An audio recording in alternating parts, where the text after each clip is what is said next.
Hello, everyone. I'm Dr. Veronica Zhao of Avid Sports Medicine. Thank you for joining us today. Just to tell you a little bit about why we're having this talk, Avid Sports Medicine is a one-stop shop for recovery and prevention, and that doesn't just mean physical therapy. We also really tell all of our patients to think about their nutrition, about their mental health, and really have a well-rounded approach to recovery, feeling good, all those things.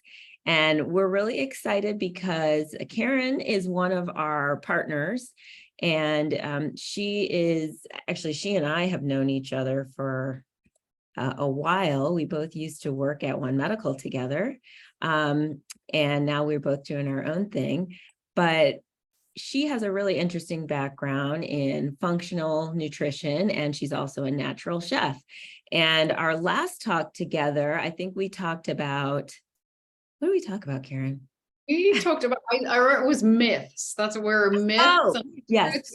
Myths kind of around like nutrition in general, and some of the more positive ones and negative ones within that mix as well. Yeah, and that was, I learned a lot. So I'm really excited to have you here. Anyone, if you have questions during the session, feel free to put them in the chat.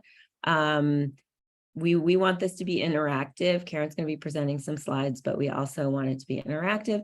And also, I'll be emailing you all at the end so that you can get connected with either of us if you're interested in any of the things that we offer. So I'm going to stop talking and let you take it away. Cool. Well, welcome. Thank you for the welcome, and thank you for having me. It's always fun to be here and fun to reconnect with an old friend and colleague over at One Medical.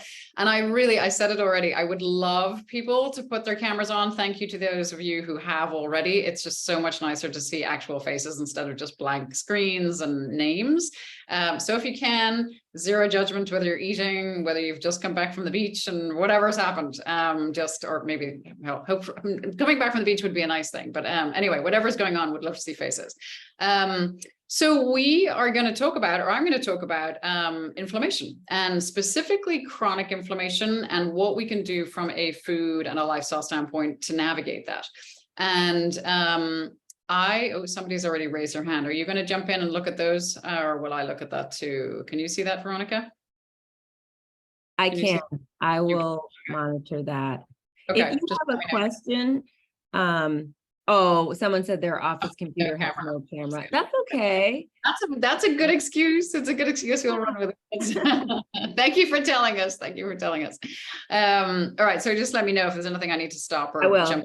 You don't worry about that. I'll monitor it. Yep.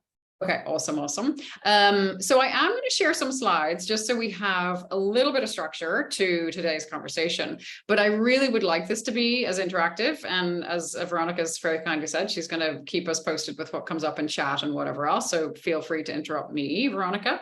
I think that's probably the easiest way to do things. And the only other thing I wanted to ask before I jump in, there's no right answer. I'm just super curious. When you see a topic come up that's like, okay, addressing chronic inflammation using diet, using food, and I specifically said food, not diet, but food and lifestyle. I'm just curious, can anybody throw into the chat? What do you think? What are a couple of the things, or one or two of the things, or one thing that you think of when you hear that title? And as I said, there's no right answer or wrong answer. I just love to know. Anybody? Any thoughts? Garlic, I can see some of those too as well. Okay, cool. And absolutely, you're totally right. It is awesome. Fish oil, yeah. Perfect as well. Definitely an anti-inflammatory. Anything else like big picture that somebody thinks about when you think about food and inflammation? Are we allowed to just start talking? Sure. Yeah. I say no dairy, no gluten. That's what I do to help with my inflammation. Okay. And can I ask why? Yeah. For the last 6 years, I've been working with my diet to beat multiple sclerosis.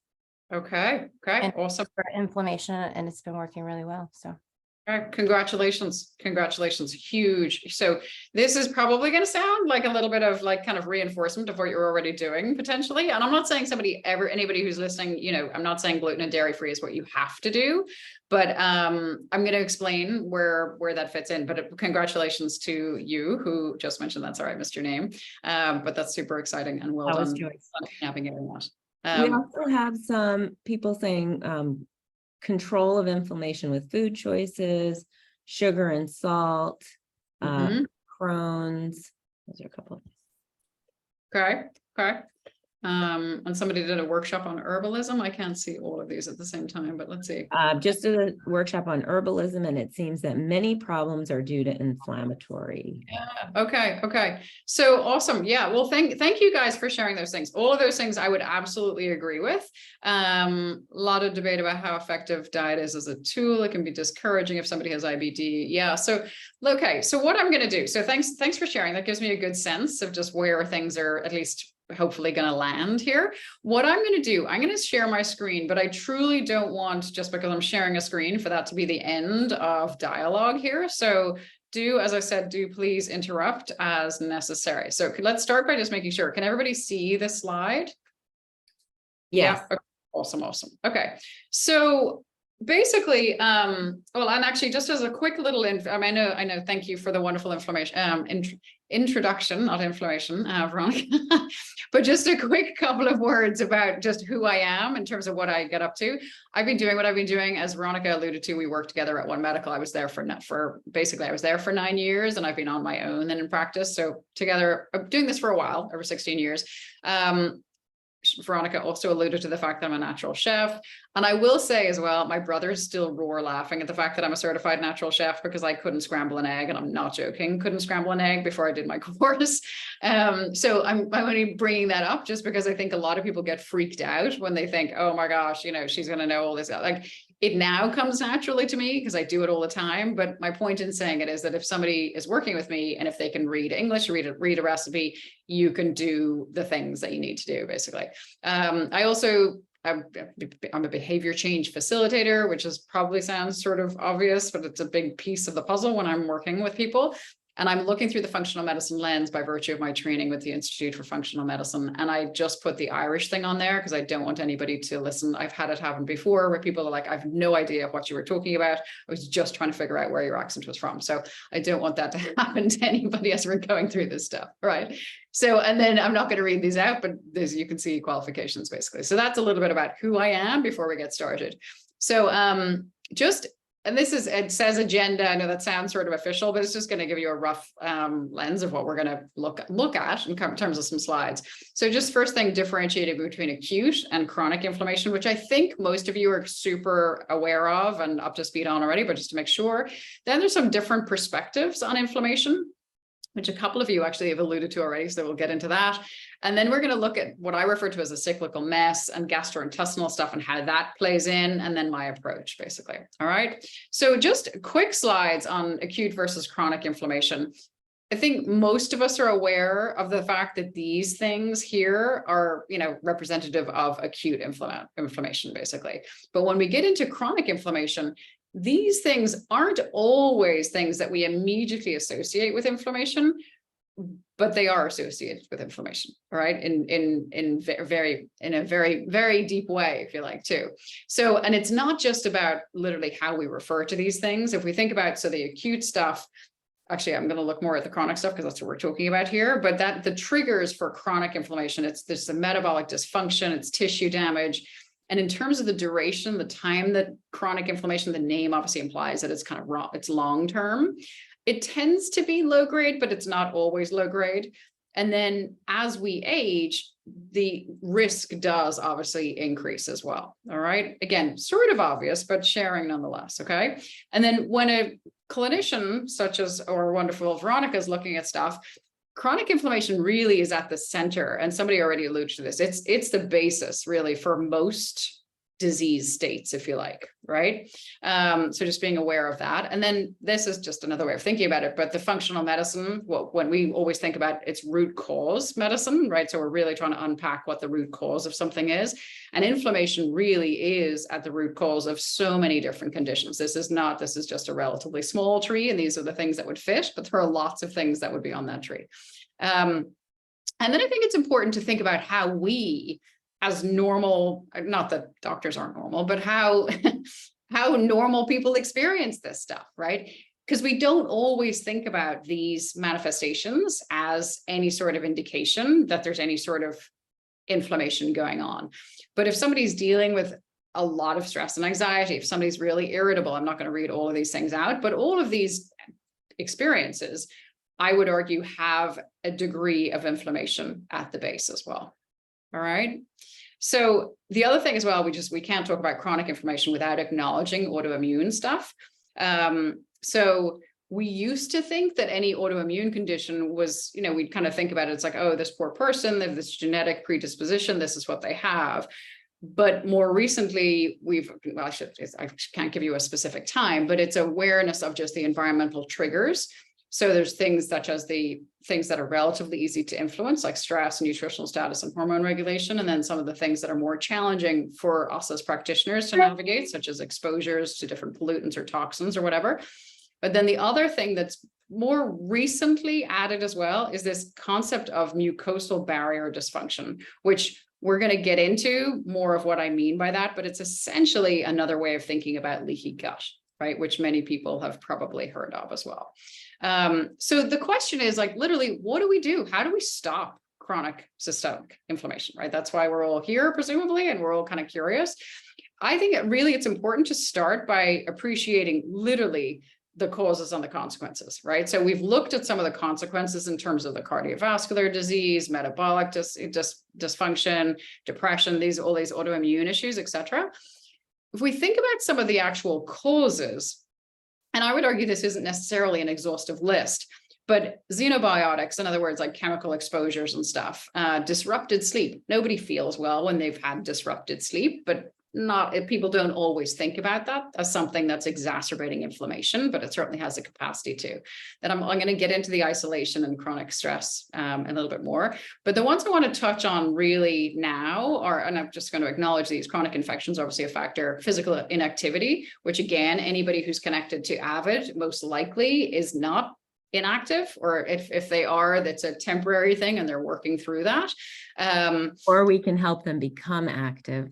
Exactly. There you go. Thank you. Help people move, because that is a prompt, and certainly for triggering inflammation. And then weight is a factor, which obviously can play into the physical inactivity as well. But the pieces I really wanted to dive into today were just dysbiosis, and I hate the word diet, but food, basically, right? So has anybody actually, I'm pulling up the slide almost as a provocation. I'm sure you probably are aware of this, Veronica. I'm not going to put you on the spot, but does anybody else want to jump in and say what they feel the connection here is? There's no right answer. I'm just curious as to what anybody thinks when. The connection between going to Vegas and having stomach pain, is that the question? Yeah, the question between literally just the gastrointestinal system and Vegas. Let's see. You could arguably make a ton of alcohol. All that's the things. fun. Yeah. See. Overeating or eating poorly, not sleeping, alcohol, stress, exposure to lots of smoke. Yeah, pretty gnarly exposure on, and maybe a lot of fun, but yeah, maybe not the most ideal type of fun potentially. But so connection. So all of the above, absolutely right. But here's what I'm going to say. This is not my quote, but there's an amazing individual who, if you ever have the opportunity to hear or see him talk, Alessio Fasano, that's his name. He's an Italian pediatrician who I actually don't know what the time of his transition was, but he got into much more of the celiac stuff. And so this is his expression. The gut, we've all heard the expression, what stays in Vegas, what happens in Vegas stays in Vegas, right? We've all heard that expression before, but he talks about how the gut is not like Las Vegas, because what happens in the gut does not stay in the gut. And I honestly feel like that's one of the best ways of describing in a way that we can all instantaneously understand what that means without getting into too many nitty-gritty science details. It's like, okay, yeah, that's kind of interesting, right? Has anybody heard that quote before? Now that I've said it again? You have? Okay. No, I have never heard it. I love it though. Okay. Yeah, I think it's a great one. And I'm not taking credit for it because it is Alessio Fasano. He's awesome. And he's also, because he was a pediatrician, he's kind of funny. Like, he's really good. I guess he would have been really good with kids, but he's funny to listen to, and he's entertaining. So, well, maybe that's a push. He's obviously not an individual, but he's a good talker and a good presenter.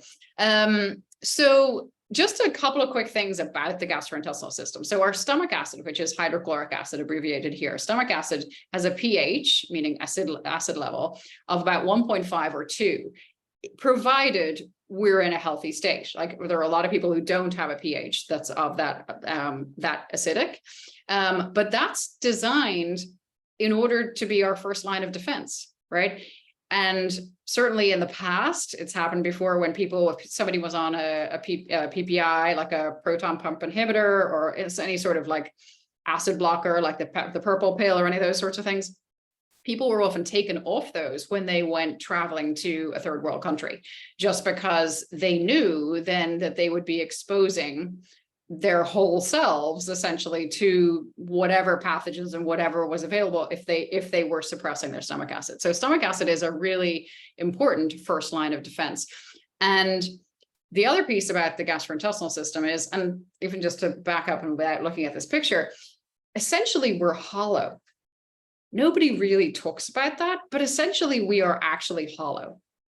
Right? So if you think about it, we've got not to sound graphic and gross, but we have a little opening here and we have a little opening down there, right? So we are essentially, it's not an easy, like, throw a little coin in and we see it pop out the other side. It takes a little while because it's about 30, well, there are different people with different opinions, but it's lengthy. Like, some people say it's about 30 feet in length, just depending obviously on your height, et cetera, as well.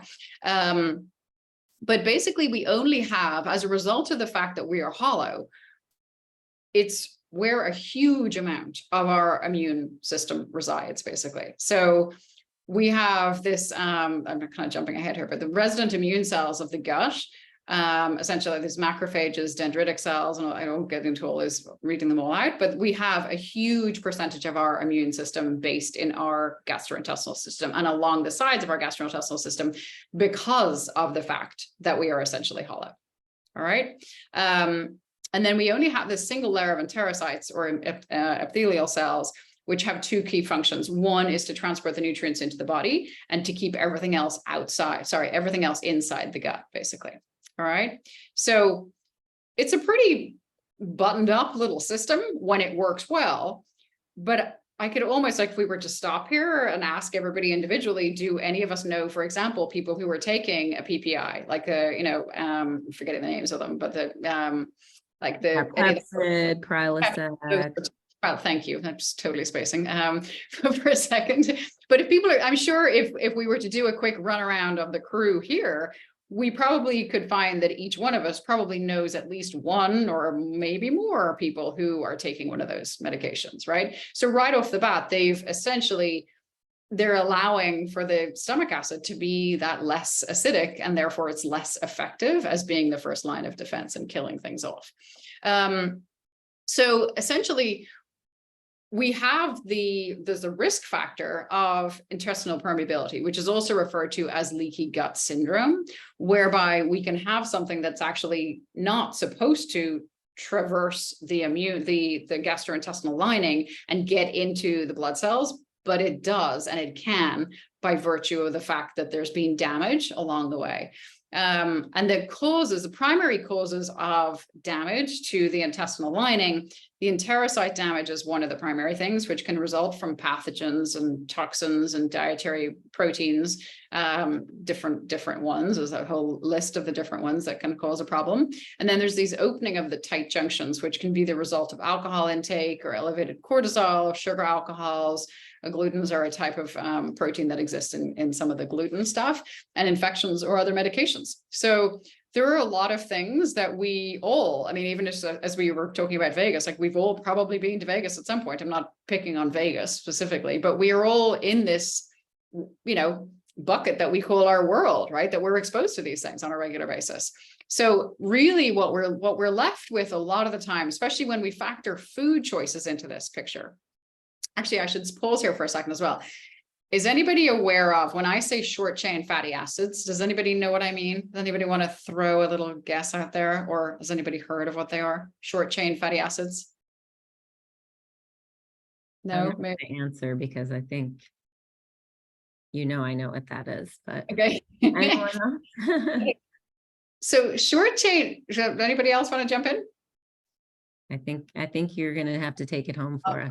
Okay, I'll take it home for you guys.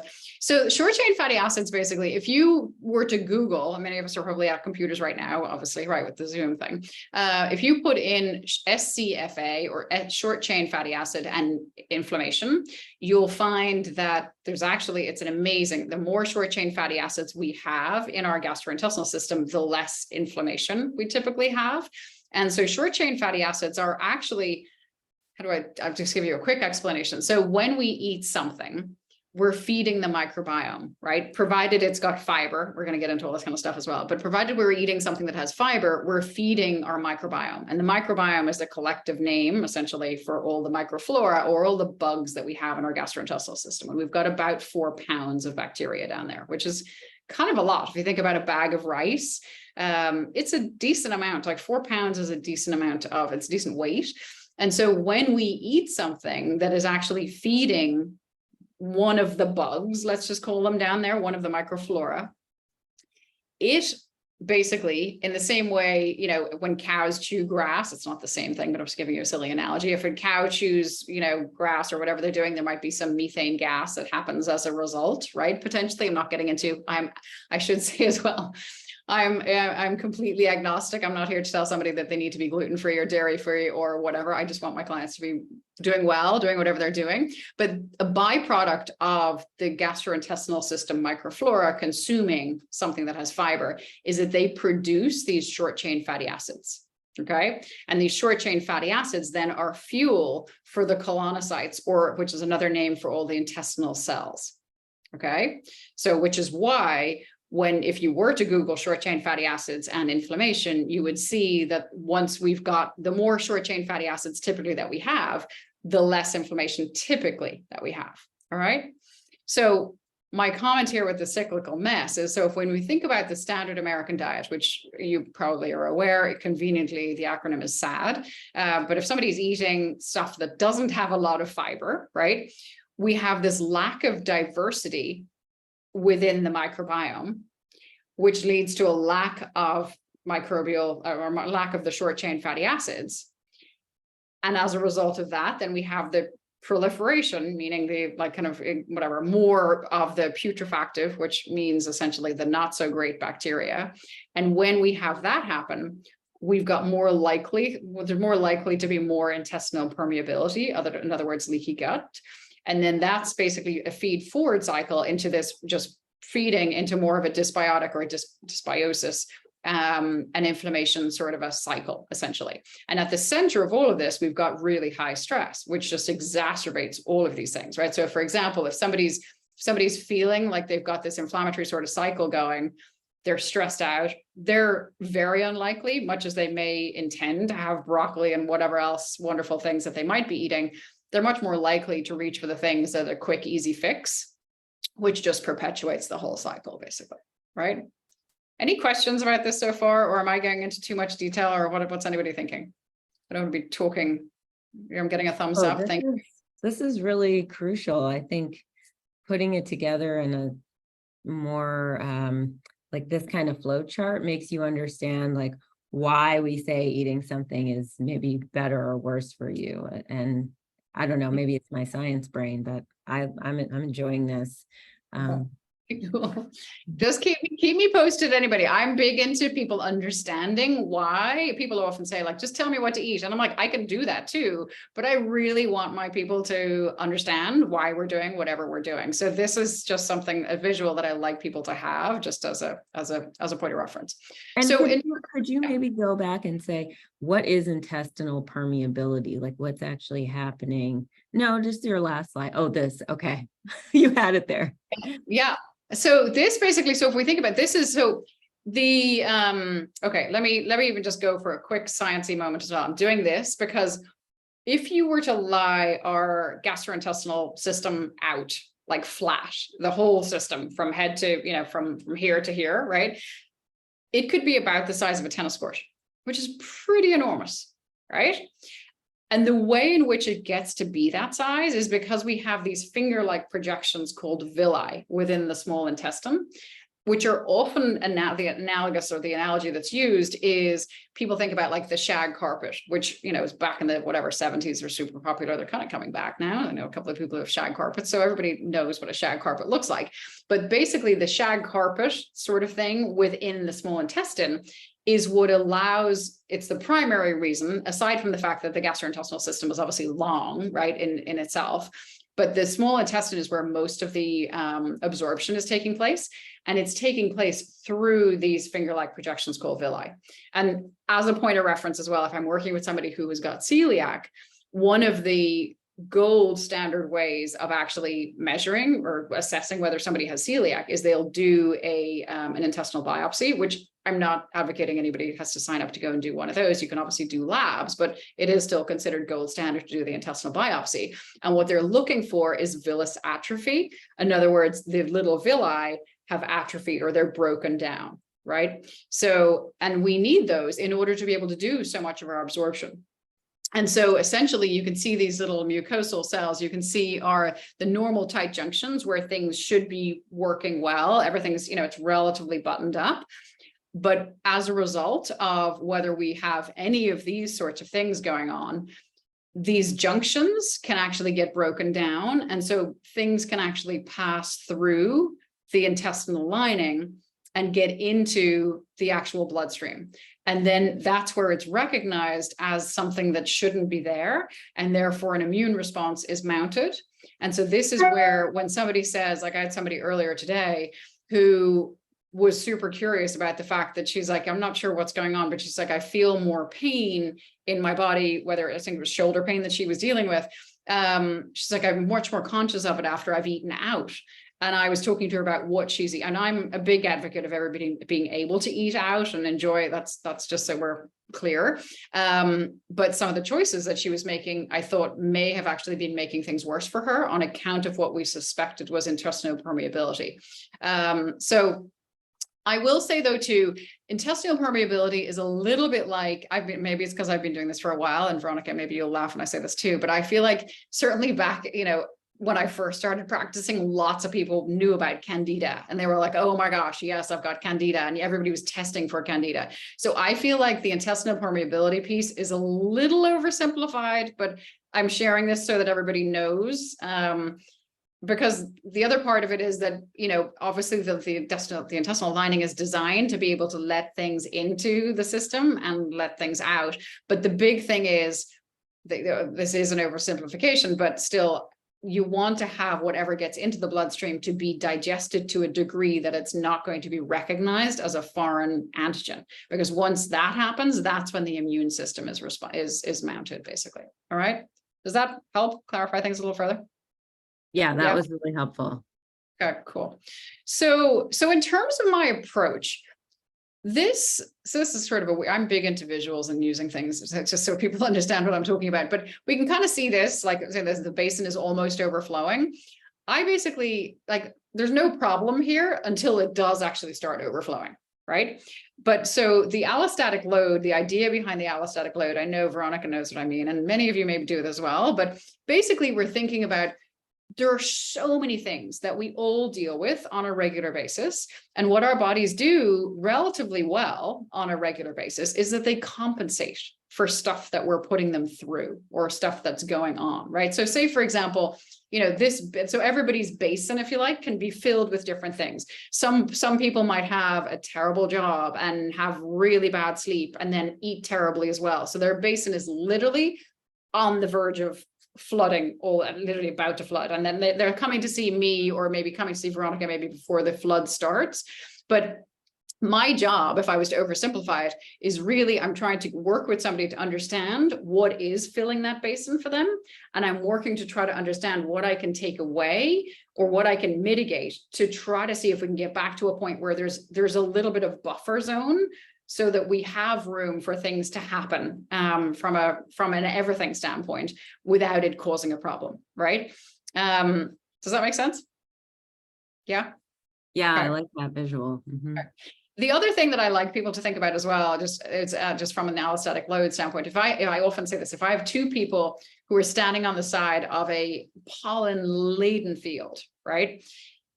And one person's got a gastrointestinal system that's working really well, and the other person has a gastrointestinal system that is like taxed to the nth degree, and they've got literally this equivalent of like the basin is literally ready to overflow. They're both going to have to go through the field, right? Because that's the aim of the game here. When they get to the other side, the person who's got, an intact gastrointestinal system and has a little bit of buffer zone from their allostatic load standpoint, they're going to blow their nose, their eyes might itch for a moment or two, but they're fine, right? The person who's kind of taxed to the nth degree and has a gastrointestinal system that's not working very well to begin with is going to be in dire straits for a while, because they've pushed and pushed and pushed, and there's no compensation energy, if you like, within their whole system to actually navigate and have resilience to that challenge. All right.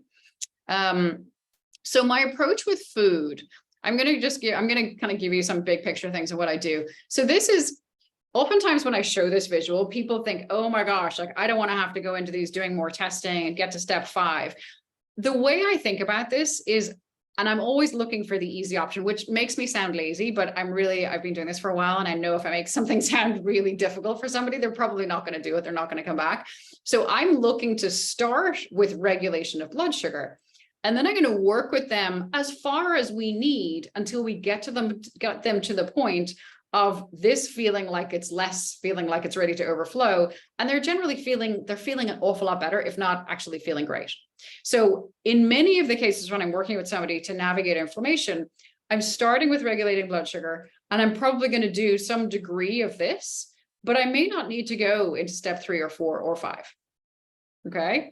With other people, depending on the degree to which they've been navigating this and what else has been going on, we may need to get to step 3, may need to do step 4, and may need to even do 5.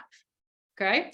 But what I'm always doing, and I use a bunch of different gauges, not just labs, but to understand where somebody's at and how they're feeling. Basically, I use a medical symptom questionnaire just to gauge how people are feeling to start. It basically documents all the symptoms from head to toe, which sounds like a really tedious process, but it's actually a very quick, easy thing to do. And people generally, we can use that. And even after 2 or 3 sessions, generally people are noticing a drop in their number of symptoms. So not just any questions about just in terms of the approach here. And I'm going to get into a little bit more specifics here in a second, but any big picture questions? No? Okay. Is there a timeline here that you usually have, or is it just really dependent on the person? That's a great question. It is very dependent on the person. What I would say is that, well, it depends on the starting point. And my mantra really is to meet my clients wherever they're at. That sounds really cheesy, but it truly is, right? And I see people, I've seen a lot of change over the course of the time that I've been practicing. And there are some things I rarely have to ask about, but people take me by surprise a lot. So it really does depend on the individual and where they're at and where their starting point is. And that's what I'm trying to assess when I first meet somebody, so we can get a sense of what we feel we need to do. And it also depends on what they're willing to change, right? But I will say too, I don't take people on unless they are willing to change, right? I have no interest in expending energy working with somebody who doesn't want to make some changes. So in terms of anti-inflammatory food foundations, this is essentially the basis of my blood sugar, like these pieces here on the left-hand side. So I think we touched on this. I don't know if we've anybody here who was on one of our program or on our call before, Veronica, but I start with people thinking about food as information. In other words, food programming, how we feel and function. And I'm really focused on not the store, but food as nature intended for whole foods. And then I'm trying to minimize added sugars. I'm prioritizing hydration, focusing on fiber, and overall really just regulating blood sugar. Those are the core pieces there. And then getting into the anti-inflammatory stuff, I'm really working on helping people choose healthy fats, boost the antioxidant status, getting into the microbiome and how do we nurture that? How do we establish that to break that cyclical, the vicious cycle that I just showed you guys? And then getting into anti-inflammatory spices, as you guys have already mentioned, garlic and those sorts of things are all really wonderfully anti-inflammatory. And as are a lot of the spices. Like I had somebody recently who was like, oh my gosh, I thought they were just for flavor, but nature really is pretty amazing without sounding super cheesy as well. Not only are we getting flavor, we're getting amazing anti-inflammatory properties with a lot of things that we can eat. And then again, to the person who was mentioning the MS stuff, if there are some common hyperallergenic foods that somebody is actually eating on a regular basis, and those seem to be causing an issue, then that will be part of my process of navigating inflammation with them too. So this just gives you an idea of my anti-inflammatory program and kind of the elements that I do. It's a 5-week program as it stands right now. And I'm starting off, people who do the anti-inflammatory program don't do it without starting with the blood sugar reset thing. So I'm building, so week 1, we're making sure that everybody's on the same page in terms of regulating blood sugar. And then I'm really getting into the second week, getting into just optimizing gastrointestinal function based on the reasons that I just mentioned. And I'm introducing the elimination diet. Doesn't mean that we have to do it, but my job is to try to help people understand whether or not it's an appropriate fit, and if it is, what iteration of that we might potentially explore if necessary. And then really knowing how to nurture your microbiome and learning how to facilitate behavior change. Because again, we all know a lot of the things that we should do, but actually doing them is a whole other conversation, basically. And then getting into healthy fats, phytonutrients, and bringing all that stuff to fruition. And then basically, ultimately at week 5, we're hopefully, if we've done all the things we've been able to do, we're able to say goodbye itis. So basically itis is just the little piece that basically implies inflammation, right? So, and then the other part of the word essentially implies, it does imply where the inflammation is happening, basically. So any questions so far? I feel like I'm doing a lot of talking, and then I'm loving that I can see some faces. Thank you guys for sharing. But any comments or questions so far? No, none so far. Well, before a little while ago, Joyce said everything goes to the brain, and Michelle said charts are great, so keep it up. Okay, awesome. So water, phytonutrients. So great question. So phytonutrients, phyto basically just implies plants, right? So anything that's plant-based. And then nutrients being nutrients, basically, right? So any plant-based nutrients, really trying to leverage those things. And I will, just to go back here for a second here. So oftentimes people, when you think about making changes to mitigate inflammation, and if we just said, hey, phytonutrients, and I just said, hey, yeah, you're going to eat more broccoli, you're going to eat more kale, and we'll eat whatever else, what we might think is good phytonutrient wise, I'm going to say it's actually really difficult to do that if blood sugar isn't regulated first. So that's why I do that first, because it's infinitely easier when somebody's got their blood sugar regulated to actually make the choices that we know are going to be helpful for us. All right. So that's just a quick note on the sequencing there. In terms of just a couple of basics just for blood sugar I wanted to share for today. The first thing I think about is just actually recognizing sugars. There are so many different names for sugars these days, right? Which many of you guys may be aware of, maybe you're not, but recognizing sugar is the number one thing. And then knowing how to interpret it and knowing how to program yourself for optimal function. And really, without getting into too many details here, like I'm really talking to my clients about basically balancing their meals, which again, we've all heard that expression. I don't really like it either, but it's making sure there's some good protein, making sure there's some good healthy fat, and making sure we've got a good amount of fiber in terms of the phytonutrient content at every meal. And then the step 2 is getting into increasing the phytonutrient intake and leveraging your microflora. And I will stop here as well. Has anybody heard of MAC? M-A-C? No? So I didn't come up with this term, but if anybody's curious about more of the gastrointestinal stuff, there's a book, there's obviously lots of books out there, but The Good Gut is actually it's a little older. I forget the year of publication at this point, might be 2019, but it's still a really good book. And it's written by two immunologists actually out of Stanford, whose names have just escaped me. Let me think. It's a husband and wife, which makes it sound really cheesy as well. I may have even no, I didn't put it on there. It's been a long day for me over here. And I'm forgetting. I'm looking it up. I got you. Hold on. Right, thank you. It's The Good Gut. It's his name is literally on the tip of my tongue. Anyway, so Mullen? No, he's good as well, but it's actually, so just put Stanford and The Good Gut. Okay. An immunologist. Anyway, so it's basically, he's the guy who came up with the term MACs. And what he means by MACs is microbiome accessible carbohydrates. So going back to what I was saying in terms of the vicious cycle thing, a lot of the time people are consuming food that actually is devoid of fiber, number one, and therefore it's not available by virtue of the fact that food doesn't have fiber in it. It's not going to feed your microflora. Okay. So microbiome accessible carbohydrates means basically something that is actually going to be accessible to your microbiome. And so you're feeding those guys basically. And so thanks, Clara. Right. Justin Sonnenberg. Yes. Thank you. And apologies that I am spacing on that name, but yeah, Sonnenberg and The Good Gut. It's a good one. It's a good one to listen to. And they give some really straightforward examples, and I've had a lot of clients actually really like it. But this is something as well. So choosing the phytonutrient rich MACs, number one, and then aiming for 9 to 13 servings of plant foods a day, which most people are like, whoa, what? Didn't somebody say 5 at one point? But really, that's a very old school way of thinking about stuff. Now, I will say as well, some people say that tomato sauce is actually a phytonutrient. I'm going to draw the line and say it's probably not unless you made it yourself. And I could give you all sorts of fun little recipes for that as well if you wanted.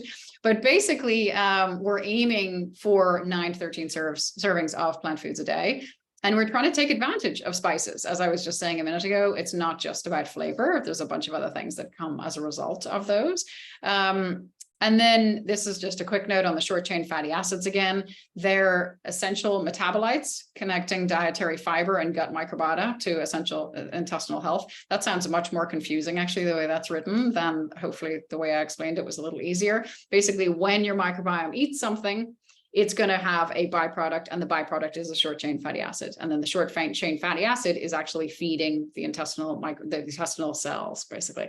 And then these are just a couple of the few key short chain fatty acids: butyrate, propionate, and acetate, which are associated with multiple benefits, including prevention and inhibition of carcinogenesis, meaning cancer growth, improvement of inflammation or mitigation of inflammation, reduced oxidative stress, increased epithelial barrier defense, and intestinal motility, which basically just means the rate at which things are moving through you. So then last couple of quick slides here. So those are the things that I'm doing in terms of food. And then in terms of lifestyle and habits, sleep is paramount, exercise is paramount, as Veronica's told you guys, and you are very well aware. Love and connection. I know that sounds really cheesy, and I've got it here at the center. I'm going to explain a little as why, but we really are. We're human beings, which is why we're designed to connect, which is why I want to see all your faces, and why I'm much happier when I do see faces as opposed to just being blank screens. But really, we are wired for connection. And if we don't have it, things don't go well. I'm going to show you another slide in a second that demonstrates how that is. Relaxation is key too, right? If you remember that vicious cycle piece, stress is a big piece of the puzzle. Like, I'll often have people who, I had somebody recently, I was joking with him, but he was navigating some pretty gnarly gastrointestinal stuff. And he's like, but I'm doing my kimchi and I'm doing my sauerkraut. And I joked, I was like, if you're sitting on the edge of the couch eating your kimchi or your sauerkraut, it's probably not helping. Right? I know that doesn't sound particularly funny, but like, it's a big deal that we need to be relaxed. We're not just, we've all heard of fight or flight. We kind of sometimes just go like, yeah, whatever. But we basically, when we're in fight or flight, we can't digest things very well, right? It's like fight or flight or rest and digest. And they're two very different. I often use, again, another analogy. It's like driving a car, although it's not the best of analogies because now everything's gone electric, which is great. It's all gone electric, but we're either in, it's like literally shifting a gear. We can't be in first gear navigating terrible traffic and be in fifth gear at the same time. It's like literally one or the other. So the first gear, which is that kind of like stop start, like crazy world that we all live in, that's the fight or flight equivalent. And the fifth gear or the cruise is our like rest and digest. And that's where we do really well. And then the other piece that I'm thinking about is elimination, right? That's massive for inflammation. Can't tell you how many people I've worked with who are like, oh, I'm doing this cleanse. And I'm like, okay, are you eliminating? Are you actually, what I mean is obviously, are you having a bowel movement at least once a day? If not, maybe twice a day. Many people aren't. And they're like doing this cleanse. And then all this other stuff is like building up and potentially exacerbating the inflammation thing.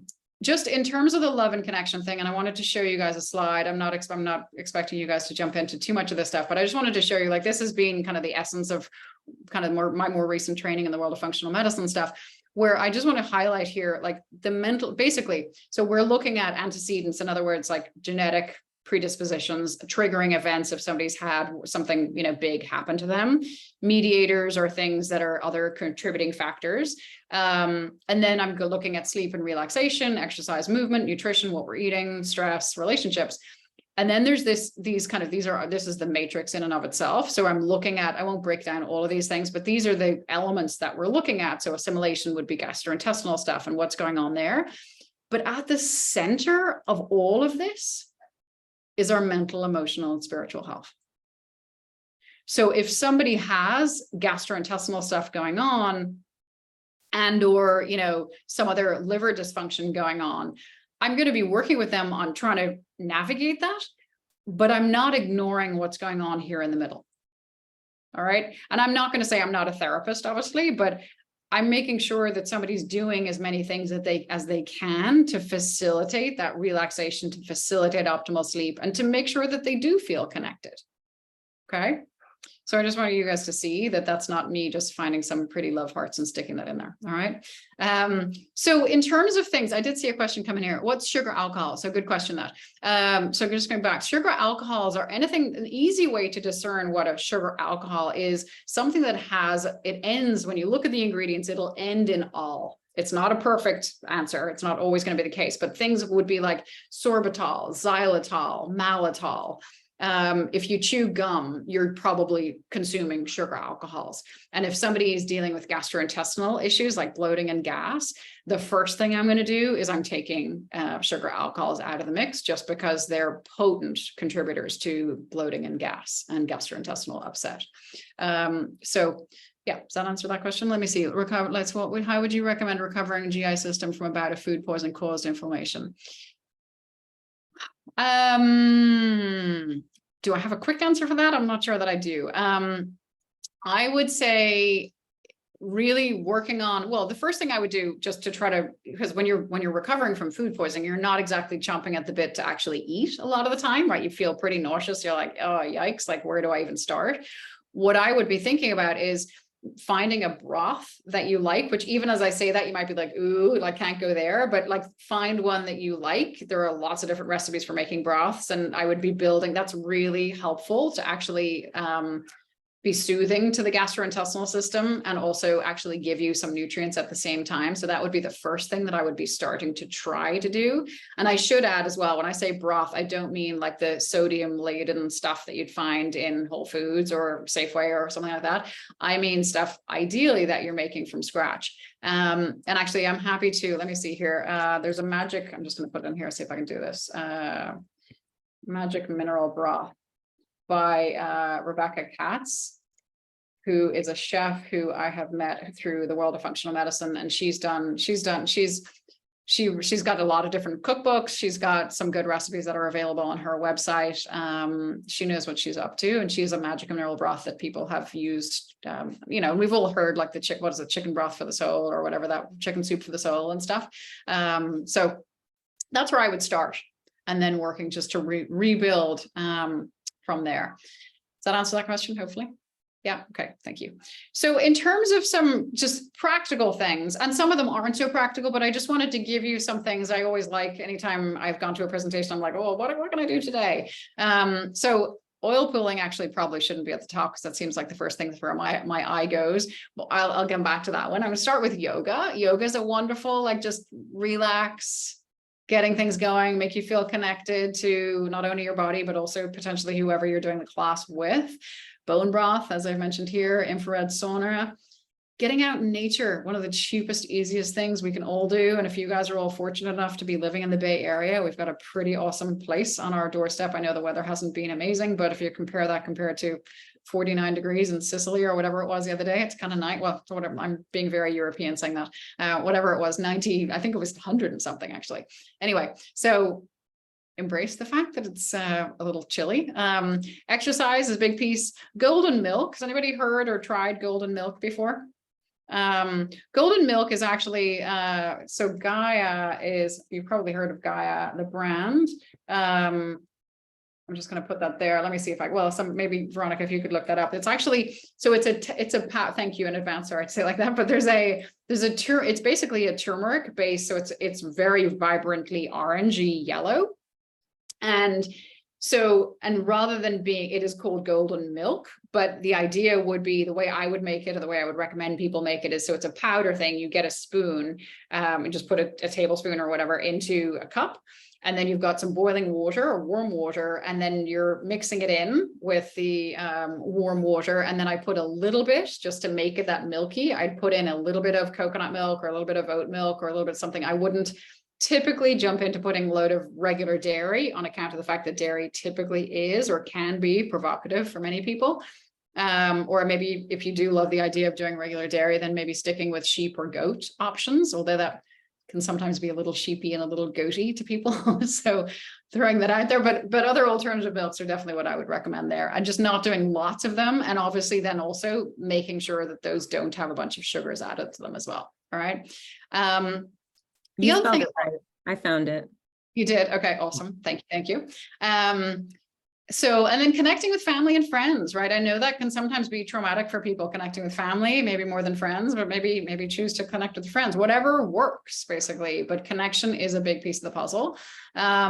Mindful eating, that's another massive one, and kind of alluded to it already with my guy who's sitting on the edge of his couch eating kimchi or sauerkraut. Like, we honestly, I'll go so far as to say, I feel like we almost could just eat cardboard if we're super stressed out when we're eating, right? Just going back to that fight or flight or rest and digest. Even if it's as simple as doing a couple of deep breathing moments. And again, nobody else needs to know what you're up to. Just taking a couple of deep breaths and thinking a happy thought before you eat something sounds really cheesy, sounds really silly, but actually can help you in shifting from that first gear, as I mentioned, into the cruise or the fifth gear. All right, to just relax. And then stopping eating about 2 hours before bed is another really important thing as well. A lot of people are doing that these days. So that's another piece. Meditation is another one. Big fan of that. If people, I don't know if anybody uses Insight Timer, that's definitely one of my go-tos. Sleeping, I think I've got meditation twice, probably intentionally there as well. And then creating a not to do list, right? I mean, we've all got the to do list, but creating a not to do list can actually be incredibly freeing as well. And then oil pulling, some people swear by this. I have kind of started and stopped with that. You're basically putting a little bit of coconut oil on your tongue, basically, and swishing it, or in your mouth, and just swishing it around for as long as you can. And many people can go for long periods of time. I can never really do longer than about a minute or so. But supposedly it actually, I know Veronica's making the face that I kind of feel when I do it.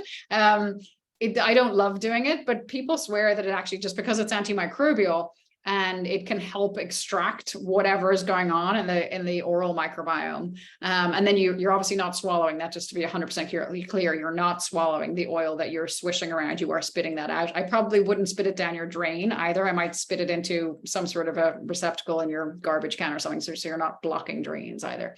What oil did you say? I missed that part. It's coconut oil. Oh. Coconut oil. Yeah. And obviously there are lots of different types, but I would be choosing one that is non-refined and organic and all that kind of stuff as well. All right. And that was it in terms of just a couple of things that we could be doing or thinking about. So I'm just sticking this up here just so that you guys can see some of the places. I am a disaster. I will say I don't do a lot on Twitter or Instagram or LinkedIn, but I'm just putting those there for you. That But doesn't make you a disaster. You probably get more does. sleep and are better rested. Well, yeah, I don't spend a lot of time scrolling. Let me put it that way. And yeah, but I probably I should. But anyway, but yeah, I do offer a 20-minute informational session. I'm pretty jammed for the next month or so, but those are booking up for September, so those are there. And I will say I do ask people to fill in an application form to get an informational session, because otherwise I don't want to be wasting anybody else's time. I want to make sure that we're aligned before somebody does that. So that's it in terms of presentations, in terms of slides. So let me stop the share and we can get back Fantastic. into That was discussion. really fantastic. And I know we have about 2 minutes. So if anyone has any questions, you can either just unmute or put them in the chat. You know, I think one of the things, looking at that last slide, when we have people come in that are just, there's a lot going on, usually it's pain in their body, and we want to address like all these things, it can be really daunting to give them, you know, that whole wheel. Is there a place on the wheel that you would tell people to start? Like you started at yoga, but. Yeah, and I would say really I mean, the wheel is not, the intention is not that you've got to do all of those things. Like truly the intention is, and I'm sure you do the same. It's like meeting my clients wherever they're at, right? So I am not going to send somebody off to do yoga if they're like, you know, couldn't possibly and hate the idea and don't ever, you know, don't do that. They just run or whatever it happens to be. So, and I have every respect for running, whatever works. So I would just say it's about taking the time to actually identify what somebody would like to do and what they're willing to do, as opposed to feeling like they've got to do all of those things.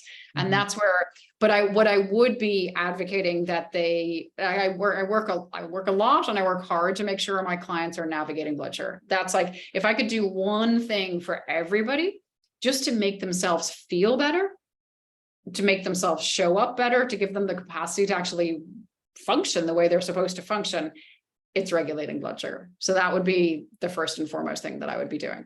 And that comes in different shapes and forms, right? So somebody might come in and they're all in the aches and pains, you're not sure where to start. Maybe it's actually as simple as, you know, again, as we both know, it's like focusing on stuff that they can do as an additive, as opposed to something they're taking away. So if they're drinking a bunch of soda or whatever it is, it's like, hey, let's start replacing that with water, right? And, or whatever other drink that we both agreed would actually be helpful. Maybe they like the idea of, you know, rather than a million coffees a day, maybe they'll do the golden milk. Maybe that might be something that they might try, right?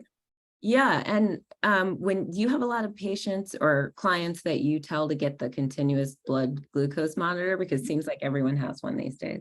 Yeah. So I do and I don't, right? It also depends on the individual, right? So there are a lot of people running around with a CGM on. And so anybody who doesn't know, it's basically just a little, looks like the size of a quarter, kind of the back of your arm. I'm wary because I've also seen, because I work with a lot of people, because I'm through Levels, which is the metabolic, one of the platforms that uses the CGM. A lot of people who are sort of obsessing about calories and obsessing about diet in general have now just found a new thing to obsess about. So I will, if I'm working with somebody, I'm trying to weed that out and make sure that that's not going to be something that they're like, like what's going on with this? And then that becomes the fixation. So because it's a tool and it's a really helpful tool, but it's definitely not the be all and end all. So yeah, I use it, but not always. Sorry. It's like that. It's like the Apple Watch, you know, when everyone got one of those, people would come and say, my heart rate is doing this, and then this, and then this. It was like, well, do you feel fine? Yeah. Yeah. Stop looking at it. Yeah, that's exactly it. And people will be like, oh my gosh, I got my number went down to 40. And I was like, well, did you have symptoms of hypoglycemia? And they're like, no.